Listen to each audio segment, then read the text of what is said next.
तो हेलो बच्चों, आज हिस्ट्री का डे 1 स्टार्ट कर रहे हैं। आज से हम ट्राई करेंगे कि पूरा 10th का हिस्ट्री आपको पढ़ाया जाए।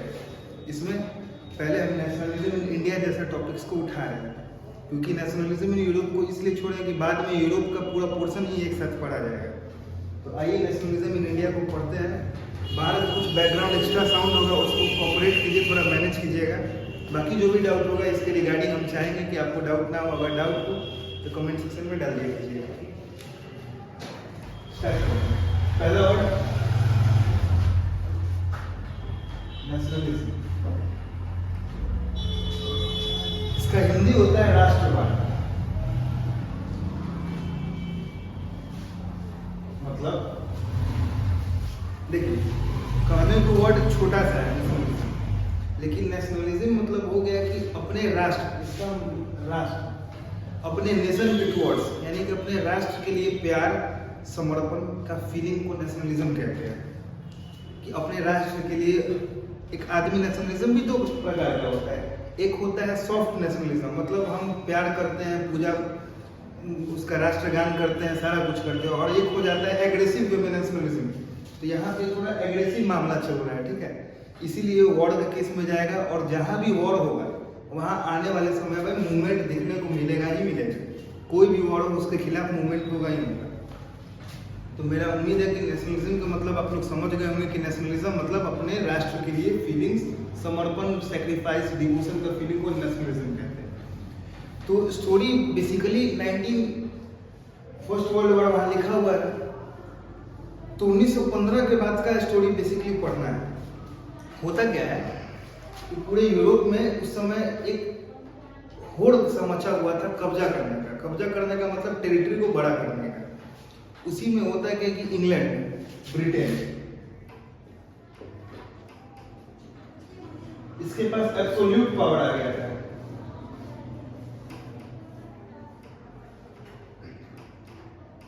एब्सोल्यूट पावर मतलब इसके पावर पे कोई रोक टोक करने वाला अब बचा नहीं।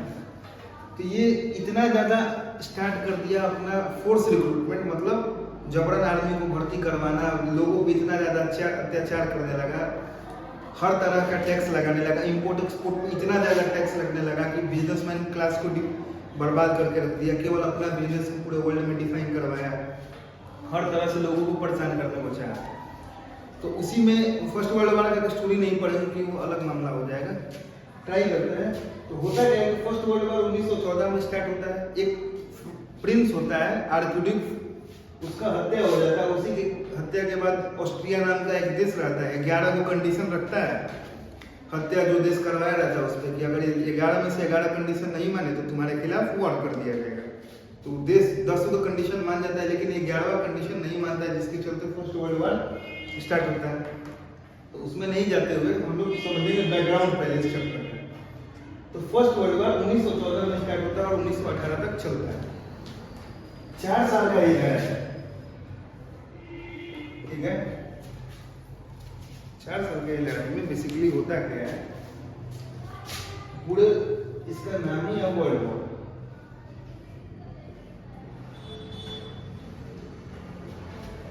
यानी कि पूरे वर्ल्ड को इन्वॉल्व कर दिया गया एक वॉर में, ठीक है। इसीलिए इसका नाम पूरा वर्ल्ड वॉर पड़ गया। डायरेक्टली और इनडायरेक्टली पूरा देश, दुनिया इन्वॉल्व। तो अगर किसी को खूब दिन तक दबाइएगा, खूब दिन तक उसको परेशान कीजिएगा, तो एक समय उसके मन में रिवोल्ट का क्षमता आता है, उसके मन में आइडिया आएगा कि नहीं, इसके खिलाफ कुछ करना चाहिए। और वही फीलिंग होता है इंडिया में नेशनलिज्म। ब्रिटेन 1600 में आया हुआ, कहाँ 1600 में आया हुआ, कहाँ हम लोग बात 1915 का कर रहे हैं। यानी कि 315 साल से कोई देश में आपके है, और आप पे लगातार 1757 बैटल ऑफ प्लासी, 1757 के बाद से बैटल ऑफ प्लासी याद रखिएगा। इसके बाद से इसका पावर बहुत ज्यादा इंडिया में हो जाता है और डायरेक्ट कब्जा करता है पूरे। सोचिए, इतना दिन से राज कर रहा था, जनता पे इतना ज्यादा जुल्म किया था कि लोग परेशान हो गए इसके जुल्म से परेशान होने के बाद लोग को लगा कि इसके खिलाफ कुछ करना चाहिए। इतने में यूरोप में उधर वर्ल्ड वॉर शुरू हो जाता है। वर्ल्ड वॉर शुरू होने से पहले ही इतना खराब कंडीशन कर देता है इंडिया में इकोनॉमिक क्राइसिस आ जाता है। इकोनॉमिक क्राइसिस मतलब आर्थिक मंदी, क्राइसिस मतलब होता है मंदी, कमी किसी चीज का। तो 1913 से 1918 का इकोनॉमिक क्राइसिस किस लिए आया था, तो इसलिए आंसर पूछेगा नहीं लेकिन लिख सकते हैं कि इतना ज़्यादा टैक्स बढ़ा देता है कि लोग को बिजनेस पैसा कमाने का कोई रास्ता ही नहीं छोड़ता है। ठीक है, जो अपर क्लास था वो अपर ही रह गया, लोअर क्लास लोअर ही रह गया, कोई अपलिफ्टमेंट नहीं हो रहा था, केवल अपर होते जा रहा था, अमीर अमीर होते जा रहा था, गरीब नीचे ही था। इकोनॉमिक क्राइसिस होता है तो फोर्स रिक्रूटमेंट, मतलब जबरन आर्मी में भर्ती कराने लगा। गांव से आदमी हो जाता था, जैसे ट्रक लेके गया, ठीक है, उसमें जबरन देखा कि जो भी जवान मतलब हत्या करते लोग हैं, ठीक ठाक शरीर से हैं, उनको जबरन भर्ती कराया और अपने आर्मी में भर के उनको सीधे यूरोप यहाँ से उठा के जहाँ इसका जितने फ्रंट पे लड़ रहा था यूरोप में, ब्रिटेन वहाँ भेज दिया करता था। और इतना सब कुछ चल ही रहा था, उतने में क्या होता है कि इन्फ्लुएंजा यानी कि फ्लू, एपिडेमिक मतलब होता है जैसे अभी कोरोना आया था, महामारी कहते हैं, एपिडेमिक मतलब महामारी। तो फ्लू का महामारी 1921 में स्टार्ट होता है, जिसमें लगभग 1.2 से 1.3 करोड़ आदमी का मौत हो गया था, इसीलिए इसको एपिडेमिक मतलब कोई ऐसा बीमारी है जो किसी लार्ज एरिया को इफेक्ट करे, उसको एपिडेमिक कहते हैं। तो फ्लू का महामारी के चलते इतना लोग मर गए, तो सोचिए किसी देश में कोई वर्ल्ड में पूरा वर्ल्ड वॉर चल रहा है, इकोनॉमिक क्राइसिस, लोग के पास पैसा खाने को नहीं है, अभी खा रहे हैं तो कल खाएंगे कि नहीं खाएंगे, दोपहर का खाना होगा कि नहीं, दोपहर छोड़ दीजिए अगला दिन खाएंगे कि नहीं खाएंगे इसका पता है नहीं। उसमें से आपके घर में से फोर्स रिक्रूटमेंट यानी कि जबरन सिपाही में भर्ती करवाया जा रहा है, तो ग्रामीण इलाके के लोग बड़े गुस्सा होंगे। इससे पॉइंट्स आपके बुक का है, कुछ भी हम अपने तरफ से नहीं बोलेंगे, अगर एडिशनल इन्फॉर्मेशन देना होगा तो हम दे दिया करेंगे। इन्फ्लुएंजा यानी कि फ्लू का एपिडेमिक चलने लगा, जिसमें इतना लोग मारा गया। इतने में एक हीरो का एंट्री होता है पूरे इंडिया में, और वो पीरियड रहा था 1915।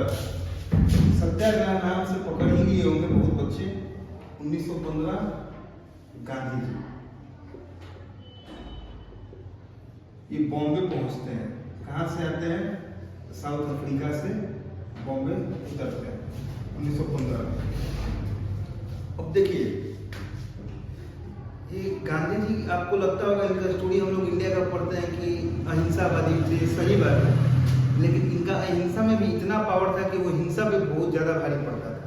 उसी के बारे में थोड़ा सा ध्यान यहाँ से देंगे, सत्याग्रह के बारे में। तो जो भी पॉइंट्स नोट करना होगा, मेरे हिसाब से पॉइंट्स काफ़ी इतना आपके पहला पैराग्राफ के लिए ये एडिशनल इंफॉर्मेशन था। यहाँ से आइडियल सत्याग्रह आपके बुक में टॉपिक है, उसको ध्यान से देखिएगा। गांधी जी पहुँचते हैं साउथ अफ्रीका से बॉम्बे। अब गांधी जी एक हीरो की तरफ पूरे इंडियन नेशनल मूवमेंट में एंट्री करेंगे। होता क्या है कि पूरे साउथ अफ्रीका में अपार्टमेंट सिस्टम, अपार्टमेंट मतलब होता है नस्ल भेद,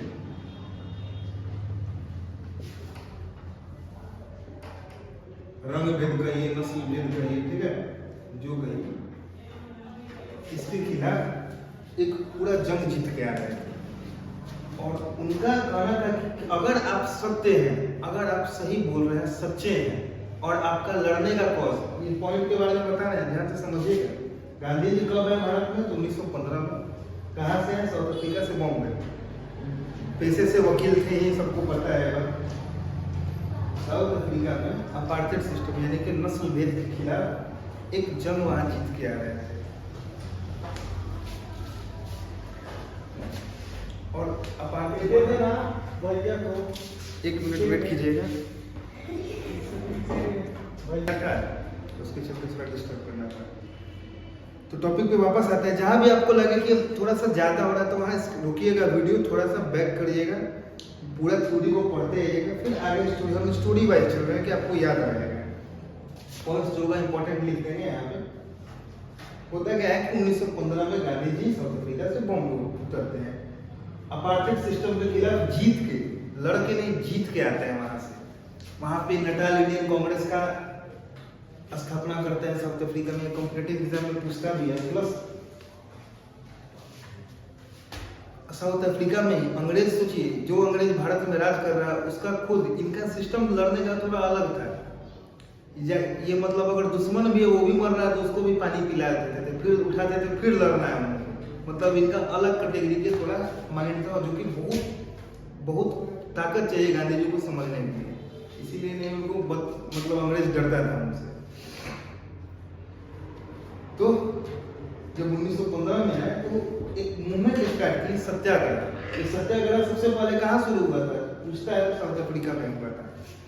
सत्याग्रह मतलब क्या बोले कि अगर आपका लड़ने का कॉज सही है, सच्चा है, अगर आप सच्चे हैं तो आपको सत्य के लिए ना किसी हिंसा का जरूरत है, ना किसी मूवमेंट, ना किसी हथियार का जरूरत है, क्योंकि वो सत्य के लिए जो आग्रह कर रहे हैं आप, वो उस हिंसा पे और उस हिंसक हथियार पे भी भारी पड़ेगा आपका सत्य का कारण। तो इसीलिए वो अहिंसा बोलने वहीं पे स्टार्ट होता है, नॉन वायलेंस। ये इनका की वर्ड था, नॉन वायलेंस। ये पूरा गांधी जी का बेसिक्स अगर कोई चलाता है तो नॉन वायलेंस चलाता है। तो इससे ये कभी कंप्रोमाइज नहीं किया। आप जो भी स्टोरी पढ़िएगा गांधी जी का, नॉन वायलेंस का उनका बेसिक रहेगा कि उनमें हथियार का यूज नहीं किया गया। और जहाँ भी हथियार का यूज हुआ है, आगे हम पढ़ेंगे हम लोग चौरी चौरा का इंसिडेंट, वहाँ पे देखेंगे कि अगर हथियार का यूज हुआ तो बड़ा बड़ा मूवमेंट विड्रॉ कर देते थे, मतलब खींच लेते थे कि मूवमेंट में साथ नहीं है। जब भारत पहुंचे तो अंग्रेज को तो पता था कि साउथ अफ्रीका में गांधी जी क्या किए हैं, इतना बड़ा जंग जीत के आए हैं। तो इंडिया में ही थे तो तब तक बिहार के चंपारण में वहाँ पे इंडिगो फार्मर, यानी कि इंडिगो मतलब नील का खेती होता है ना, जहाँ पे 1 या 2 बार खेती होता है नील का, उस जमीन का फर्टिलिटी हो जाता है खत्म, यानी कि उस पर अब दोबारा किसी चीज़ को उगा नहीं सकते हैं, दोबारा कोई चीज़ पैदावार नहीं करेगा। तो गांधी जी क्या करते हैं, नील की खेती के खिलाफ बिहार में उनका पहला मूवमेंट चंपारण, बिहार के चंपारण जिले में स्टार्ट होता है। यहाँ पे इंडिगो फैक्ट्री के, इंडिगो प्लांटर्स के, इंडिगो मतलब नील, इंडिगो प्लांटर्स के खिलाफ आते हैं बिहार, पहुँचते हैं और यहाँ पे भी नॉन वायलेंस का हथियार बनाते हैं और ये बंद करवाते हैं। सोचिए, जो अंग्रेज इतना बड़ा ताकत का बात नहीं सुन रहा है, यूरोप में लड़ रहा है, ये लड़ा वो लड़ा, उसको बस एक नॉर्मल सा आदमी आके बंद कराए, इंडिगो प्लांटर खेती बंद कराए बिहार। उसके बाद अहमदाबाद में गए, वहाँ पे मिल स्ट्राइक में, वहाँ पर लोगों में प्रॉफिट, मतलब मिल वर्कर के लिए प्रॉफिट को ऊपर करवाए, प्रॉफिट कुछ था तो उसको बढ़ा के और ज़्यादा करवा दिए। खेरा सत्याग्रह, वहाँ पे भी लड़ाई, यानी कि जहाँ जहाँ ये हाथ डाले वो मूवमेंट चमक गया इनके चलते। तो सब कुछ चल रहा है और वर्ल्ड वार के चलते अंग्रेज वादा किए हुए थे हम लोग से कि हमारा साथ दीजिए, भारत जैसे आजाद होगा, उधर जैसे हम जीतेंगे यूरोप में, तो आपके बारे में कुछ सोचेंगे। तो हम लोग इस लालच में भी, लालच ही गई, किसी को भी अपने देश के लिए थोड़ा सा लालच होना है, होता है, अच्छी बात है, मनानी चाहिए। तो हम लोग सपोर्ट किए थे ब्रिटिश का, उनके सेना में भर्ती क्या है, फोर्स रिक्रूटमेंट था, यानी कि जबरन में भर्ती करा था। इतना कुछ सत्याग्रह मतलब समझ गए होंगे मेरे हिसाब से। आगे चलते हैं, इतना कुछ नोट पे कोई पॉइंट होगा नोट करने वाला तो नोट कर सकते हैं। तो आगे देखिए, तो वर्ल्ड वॉर खत्म होता है 1918 में और ब्रिटेन वाला पार्टी जीता हुआ रहता है, इंग्लैंड जीतने वाले पार्टी में रहता है। लेकिन आप एक बात जानिएगा कि जो ये वॉर शब्द है ना, वॉर लड़ता ये 2 आदमी है, ठीक है, कोई जीत गया कोई हार गया, लेकिन लॉस दोनों का होता है, ठीक है। हारने वाला ज्यादा लॉस में है, लेकिन जीतने वाला भी लॉस में ही होता है। युद्ध कभी भी किसी भी चीज का सही उपाय या कोई निष्कर्ष नहीं हो सकता है। अब जितना भी स्टोरी देखिए युद्ध का, उसमें जीतने वाला पार्टी भी लॉस खाया है, हारने वाला तो खाया ही खाया है। तो ब्रिटेन तो जीता हुआ था, और ब्रिटेन जीत के बाद में उतना फ्रंट पे लड़ाई किया था तो आर्थिक रूप से भी कमजोर हुआ था, इतना ज्यादा पैसा खर्चा किया वॉर में कि पूरे दुनिया का इकोनॉमी हिला के रख दिया था ब्रिटेन। और उधर अमेरिका का वॉल स्ट्रीट मतलब वो भी क्रैश कर गया था, उसके बारे में आगे पढ़ेंगे बाद में। तो वर्ल्ड वॉर हो गया खत्म, 1918 का पीरियड हो गया खत्म। आज होता है 1919 का पीरियड है। वॉर खत्म होने के बाद लोग में गुस्सा पीक पे था, चरम पे था। लोग अपना गुस्सा हर तरह से व्यक्त करना चाह रहे थे अंग्रेजों के खिलाफ। अब लोगों को समझ में आ चुका था कि ये वॉर जीतने के बाद भी हमारे देश को कुछ आजाद नहीं किया, ना किसी टाइप का हमको बेनिफिट। पीरियड आ गया 1919, गांधी जी को समझ में आ गया कुछ करेंगे। तो लोग में अवेयरनेस मतलब जागरूकता जागरूकता बढ़ने लगा। किस चीज़ का जागरूकता? तो जागरूकता अपने देश को लेकर लोग अवेयर होने लगा, लोग को समझ में आने लगा। कितने साल तक तो पता ही नहीं था हम लोगों को कि एक कंपनी हम पे राज कर रहा है, क्योंकि इतना ज़्यादा डिवाइड एंड रूल पॉलिसी ये खेलता था कि अगर इस कास्ट से इसको काम है, कास्ट वाइज, रिलीजन को छोड़ दीजिए, कास्ट वाइज भी बांट देता था। इस कास्ट से काम है तो इस कास्ट वाले को कुछ फायदा दे दिया, अलग कास्ट दूसरा खुद परेशान हुआ, वो देखा कि अच्छा इसको फायदा दे रहा है, इसका इससे अपने में नफरत बढ़ गया।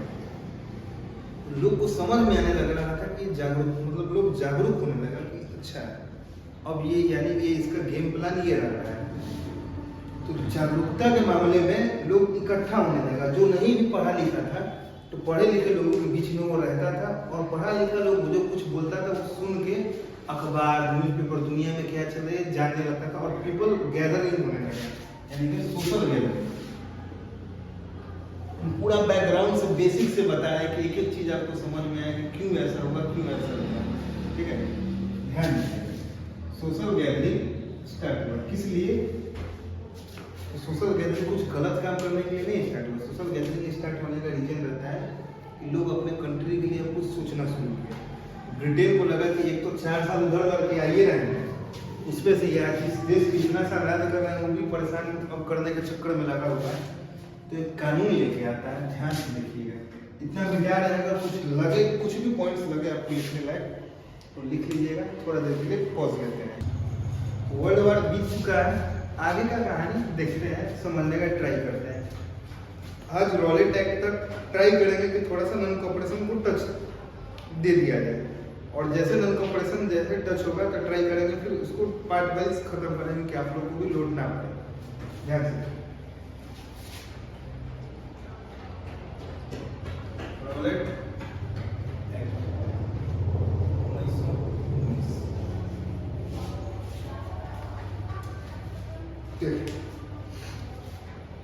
गांधी जी को 3 जगह लगातार सफलता मिलता है भारत आने के बाद। 1915, 1917 खेड़ा, अहमदाबाद मिल स्ट्राइक, बिहार का चंपारण, 3 जगह डायरेक्ट सफलता मिलता है। तो गांधी जी उत्साह में आ जाते हैं। कोई को भी उत्साह आ जाएगा कि अब एक जब आदमी को लीड मिलने लगता है तो आदमी सोचता है कि इस लीड को बरकरार रखें और आगे की तरफ बढ़ते चले। तो उतने में अंग्रेज सोशल गैदरिंग लास्ट में भी बताया आपको, तो उसके खिलाफ एक कानून लेके आता है रॉलेट एक्ट। पहले ये कानून था क्या उसके बारे में देख लेते हैं। पूछता है एग्जाम में कि किसके नाम पर पढ़ा है, याद रखिएगा सर सिडनी रॉलेट के नाम पर। सर सिडनी रॉलेट के नाम से कानून पढ़ा, उसके नाम पर रखा गया। इसको गांधी जी काला कानून, ब्लैक एक्ट भी कहते थे। पूछता है ये भी चीज, जो भी चीज हम बता रहे हैं वो आपके स्कूल के examination, board examination plus competitive level examination में भी काम आता है। ब्लैक एक्ट का नाम इसको गांधी जी दिए थे। क्यों कह रहे थे इसको काला कानून? इसमें प्रोटेस्टर को 2 साल का सजा हो जाता है, पनिशमेंट। आपको बिना कारण का उठा लिया जाएगा कहीं से। अगर आपको शक होगा, सस्पिशन के आधार पर, अगर मुझे आप पे शक है तो आपको 2 साल के लिए बिना किसी कारण को बताए हुए आपको जेल में डाल सकते हैं। ये मेरे पास अधिकार है। ये कानून किस लिए आया था? क्योंकि सोशल लोग देख रहा है, अंग्रेज देखा कि हर जगह गली में भीड़ लगा हुआ है, तो उसको दमन करने के लिए, उसको सप्रेस करने के लिए कुछ दिमाग को लगाना पड़ेगा। तो रॉलेट एक्ट लेके आता है 2 साल का punishment without any cause, only on the basis of suspicion start किया गया। इसमें लॉयर से भी कंसल्ट करने अलाउ नहीं था, इसलिए गांधी जी लीडर लोग और इससे नाराज हो गया। एक तो तुम उठा लिया, उसमें से कानून, जिससे कानून के खिलाफ जो जानकार है, कानून का जानकार है लॉयर, उससे भी कंसल्ट नहीं करना है, यानी कि आप कुछ नहीं कर सकते हैं इस कानून के खिलाफ। जो भी निकलेगा 2 साल बाद ही निकलेगा। तो होता क्या है कि गांधी जी इसके खिलाफ में एकदम जल्दी में 6 अप्रैल 1919 को तेजी में, थोड़ा मतलब हड़बड़ी में, जीत की खुशी में, थोड़ा ओवर एक्साइटेड होकर इस एक मूवमेंट को, इसके खिलाफ सत्याग्रह लॉन्च कर देते हैं। सत्याग्रह लॉन्च करते हैं 6 अप्रैल 1919 को रॉलेट एक्ट के खिलाफ। जैसे सत्याग्रह लॉन्च करते हैं तो लॉन्च करने वक्त अब अंग्रेज हो जाता है परेशान, और परेशान होकर ये स्टार्ट कर देता है लोगों को और तेजी से गिरफ्तार करना, और गिरफ्तार करते करते करते तक पंजाब के बड़े बड़े लीडर को उठा लेता है, और बड़े बड़े लीडर को तो उठाता, और कहानी 10 अप्रैल में जैसे पहुंचता है 10 अप्रैल 1919 को एक शांतिपूर्ण, मतलब एक शांति से प्रोटेस्ट कर रहा था कुछ भीड़, क्योंकि गांधी जी का मूवमेंट है तो शांति होगा ही होगा, केवल सत्य के लिए आगरा किया जाएगा, आगरा नाम ही है। तो एक सेकंड पॉज करते हैं वीडियो, आप लोग नोट डाउन कीजिएगा। तो 6 अप्रैल को गांधी जी सत्याग्रह लॉन्च करते हैं, और उतने में पंजाब के बड़े बड़े लीडर को अरेस्ट किया गया है। अरेस्ट करते वक्त 10 अप्रैल को एक शांतिपूर्ण तरीके से एक भीड़ प्रोटेस्ट कर रहा था अपने बातों को, गांधी जी का मूवमेंट है, शांति होगा ही होगा, तो शांतिपूर्ण तरीके से अपने बातों को रख रहा था, बस उतने में गोली चला देता है अंग्रेज ब्रिटिशर्स पे, और ब्रिटिशर्स पे गोली चलाता है, बस गांधी जी मूवमेंट को बड़ा करने के चक्कर में लग जाता है, और बड़ा करने के दिन में आता है एक दिन 13 अप्रैल 1919, बैसाख का महीना था, और एक भीड़ गैदर होता है जालियांवाला बाग में।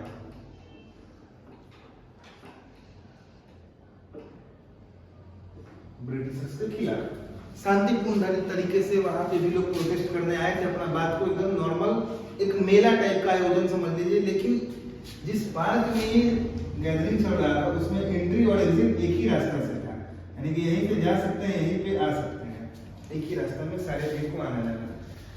तो इसके गोली चलाने के खिलाफ भीड़ में गैदर होता है 13 अप्रैल को, और सारा भीड़ पहुंच जाता है अपना बात रखने के लिए, और अपने शांति तरीके से अपना बात को प्रोटेस्ट कर रहे थे, आंदोलन चल रहा था। तो एक कमांडर था, कमांडर का नाम था माइकल वो डॉयल, लेफ्टिनेंट था, बेसिकली कमांडर नहीं था, माइकल वो डॉयल। ये ऑर्डर देता है अपने जनरल को, जनरल डायर को, ठीक है, ये अलग है, माइकल वो डॉयल अलग है, और डायर जो गोली चलाया था वो अलग। डायर को ऑर्डर देता है कि सुनो एक काम करो, ये ज्यादा हो रहा है। अब आप लोग को हम पहले ही बता चुके थे कि वर्ल्ड वॉर बीता हुआ है, लोग में गुस्सा अलग कैटेगरी का था, तो लोग अब इस बात को मानने को तैयार नहीं था, अंग्रेज का शासन को बिल्कुल भी एक्सेप्ट करने को तैयार नहीं था। तो लोग गैदर होता है इस पार्क में, माइकल और डायर का एक ऑर्डर होता है, तो डायर क्या करता है कि इस पार्क में अपना आर्मी लेके पहुंचता है। इंसिडेंट 13 अप्रैल, मूवमेंट लॉन्च हुआ है 6 को, बस 1 हफ्ते के अंदर का सारा स्टोरी देखिएगा, पूरे इंडियन हिस्ट्री का मूवमेंट ये चेंज कर देगा। यहाँ से एक बहुत बड़ा मूवमेंट लॉन्च हुआ, जालियांवाला बाग में पूरा लोग गैदर हो गया, डायर पहुंचा और अपने आर्मी को पूरे पार्क को सराउंड करा दिया, और बिना कुछ बोले, उसमें हर एज के आदमी थे, बच्चे बूढ़े औरत, सारे एज के आदमी थे, बिना कुछ बोले ये गेट ब्लॉक किया, और ओपन फायर जिसको कहते हैं ब्लाइंड फायर करना, ब्लाइंड फायर करा था, और माना जाता है कि लगभग 4000 से ऊपर गोली का राउंड चला था, 4000 प्लस राउंड, ये अनऑफिशियल रिकॉर्ड आपको बता रहे हैं, ठीक है। और ऑफिशियल मतलब अंग्रेज अपने डेटा में लिखा था कि 1000 प्लस लोग मरा है इसमें। सोचिए एक पार्क में 1000 लाश को अगर बिछा दिया जाए तो कैसा लगेगा। आज भी कहा जाता है कि मिट्टी यहाँ पे लाल है, कुआं में कूदने को लोग जान बचाने को भाग रहा था, तो इस पे भी नहीं छोड़ रहा था, यानी कि जितना आदमी इस पार्क में था डायर मार देता है, और मारने के बाद पूरा मारने के बाद इसको एक कमेटी का गठन करता है ब्रिटेन, हंटर कमेटी, याद रखिएगा। सोचिए सरकार किसका, अंग्रेज का, आदमी किसका, अंग्रेज का। अब सुनिएगा यहाँ से क्या होता है।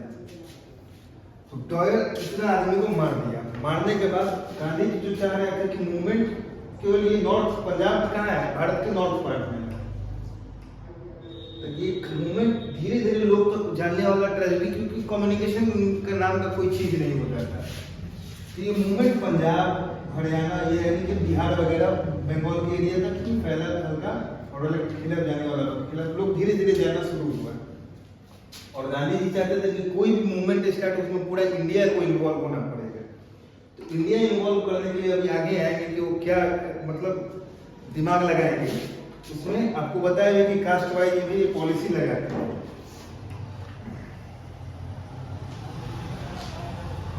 तो डॉयर मार दिया। डॉयर इस बात को इन्वेस्टिगेशन करने के लिए, मतलब अंग्रेज माना भी नहीं कि मारा है कि नहीं मारा है, क्यों मारा है, तो कारण देता है अंग्रेज कि मारा गया है दमन, मतलब जो एग्रेसिव वे में झूठ बोला गया कि एग्रेसिव वे में यहाँ प्रदर्शनकारी प्रदर्शन कर रहे थे, और इसको एक मतलब हीरो की तरह रिप्रेजेंट किया गया लंदन में। इसके लिए हंटर कमेटी का गठन किया गया। कहा गया कि बस इसका कोई मतलब पर्सनल इशू नहीं था, पर्सनल रीजन के चलते नहीं मारा, ये इन भीड़ को शांत करने के लिए मार दिया गया। इसके सजा के तौर पर ब्रिटिशर्स क्या करता है, पूरा कोर्ट उसी का था, तो सजा के लिए इसको वापस इसका नौकरी छीन लेता है। बस इतना, एक आदमी का जान यहाँ ले लिया जाता है तो फांसी हो जाता है। जो आदमी 1000, ये मतलब कम ही बता रहा है, 1500 से ऊपर आदमी को मारा गया था। जो आदमी इतना को जान ले लिया, बस उसका नौकरी लेके लंदन भेज दिया गया। लंदन भेजने के बाद जानते हैं क्या हुआ? लंदन भेजने के बाद एक अखबार था, ठीक है, अखबार इसके लिए चंदा इकट्ठा किया, ठीक है, चंदा इकट्ठा करके इसका मदद किया गया डॉयर का, और इसको एक वहां पे मेडल दिया गया, स्वॉर्ड ऑफ ऑनर।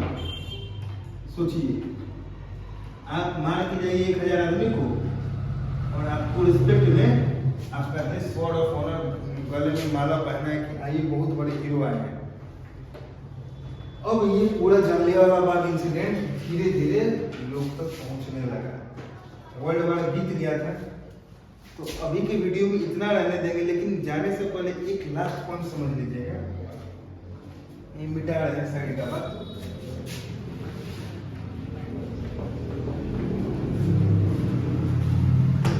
डॉयर चला गया लंदन, ये है रिप्रेजेंट। एक मूवी आई थी सरदार उधम सिंह, विकी कौशल का, उसमें दिखाया होगा कि ये इसी को मारा गया था, माइकल ओडॉयर को। ये बच गया था, ये तो मर गया, नॉर्मल मौत मारा अपना, लेकिन जो ऑर्डर दिया था मेन तो ये भी था, ऑर्डर देने वाला, इसको जाके लंदन में मारे थे सरदार उधम सिंह। ये लोग भगत सिंह वगैरह के मित्र थे, फ्रेंड थे, ये लोग अलग ही रेवोल्यूशनरी टाइप के आदमी थे। ये लोग गांधी जी से थोड़ा हट के चलेंगे, आगे रेवोल्यूशनरी मूवमेंट पढ़ेंगे, इसमें क्रांतिकारियों का लड़ने का तरीका अलग होगा, उसमें ऐसे ऐसे लीडर के बारे में आपको बताया जाएगा कि आप लोग भी सुन के आपको लोग को भी प्राउड फील होगा कि हमारे देश में ऐसे ऐसे लीडर जब जैसे गांधी जी अपना अलग रूप लेके चलता है और बाकी जो प्रोटेस्ट वाले होते हैं तो अलग है। प्रोटेस्टर भी गांधी जी का इज्जत किया करते थे, जो प्रोटेस्टर नहीं तो जो रेवोल्यूशनरी मूवमेंट चलाते थे, जो क्रांतिकारी, जो हिंसा को यूज किया करते थे, थोड़ा गांधी जी का रिस्पेक्ट करने का। लेकिन इनका कहना था कि आप अपने तरीके से लड़िए, हम अपने तरीके से लड़ रहे हैं, दोनों का कारण सेम है, आजादी में लड़ाई करने का पर्पस, तौर तरीका अलग है, पर्पस सेम है।